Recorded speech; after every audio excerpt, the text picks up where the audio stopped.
C'est la chronique du docteur Serge Rafal, c'est bon pour la santé tous les matins sur Radio J. Bonjour Serge. Bonjour Ilana. Alors Serge, ce matin, vous souhaitiez, je crois, revenir sur un aliment santé longtemps déconseillé aux personnes cardiaques en raison de sa richesse en cholestérol, mais pourtant totalement réhabilité aujourd'hui, c'est l'œuf. Oui, Ilana, les croyances ont souvent la vie dure et sont parfois difficiles à combattre. C'est le cas de l'œuf qui constitue, nous le savons maintenant, une des meilleures protéines qui soit.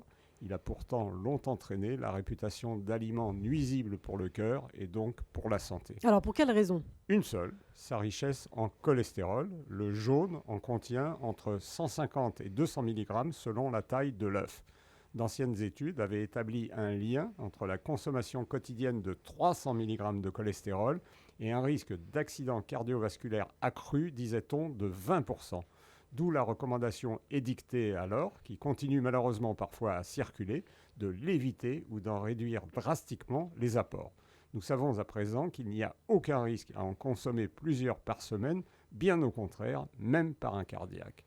L'œuf fait désormais partie des aliments santé en raison de sa richesse en protéines, vitamines, oligo-éléments et minéraux. Il contient en outre de la choline, indispensable pour produire l'acétylcholine, neurotransmetteur au rôle majeur dans la mémoire et le fonctionnement musculaire, de la phosphatidylcholine, composant important de nos cellules, de la lutéine, élément de prévention de la DMLA. Et d'après une étude finlandaise qui a suivi une population masculine pendant 5 ans, sa consommation régulière aurait un effet bénéfique sur la prévention de la démence et les performances cognitives. C'est dire son intérêt santé incontestable. Donc se préoccuper de son cholestérol, c'est inutile, quoi. On peut dire. Oui, d'autant que nous savons à présent que cette graisse est principalement fabriquée par le foie et que les apports alimentaires interviennent relativement peu, pas plus de 10% sur les chiffres du cholestérol. C'est ainsi qu'un patient qui aurait un cholestérol total à 2,70 g par litre et le supprimerait totalement de son alimentation, ce qui serait une absurdité pour le cerveau qui en a grand besoin, ne verrait pas son cholestérol descendre beaucoup plus bas que 2,40 g par litre. Il est finalement bien plus utile pour la santé de s'occuper des autres facteurs de risque que du nombre d'œufs consommés dans la semaine.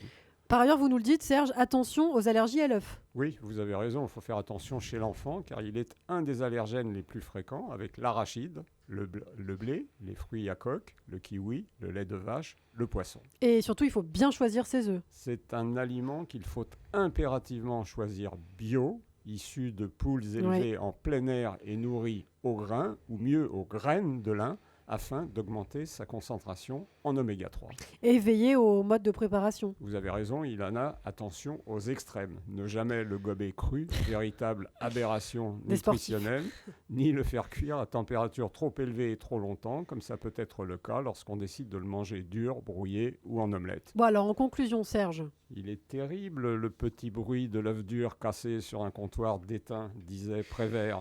Il avait raison, il faut lui préférer l'œuf à la coque de notre enfance, poché, mollet, ou mieux au plat, dégusté avec une touillette de baguette tradition. Vous nous donnez faim dès le matin, Serge Rafal. Merci beaucoup, bon réveil, merci d'être avec nous, Serge Rafal. On vous retrouve demain matin sur Radio J.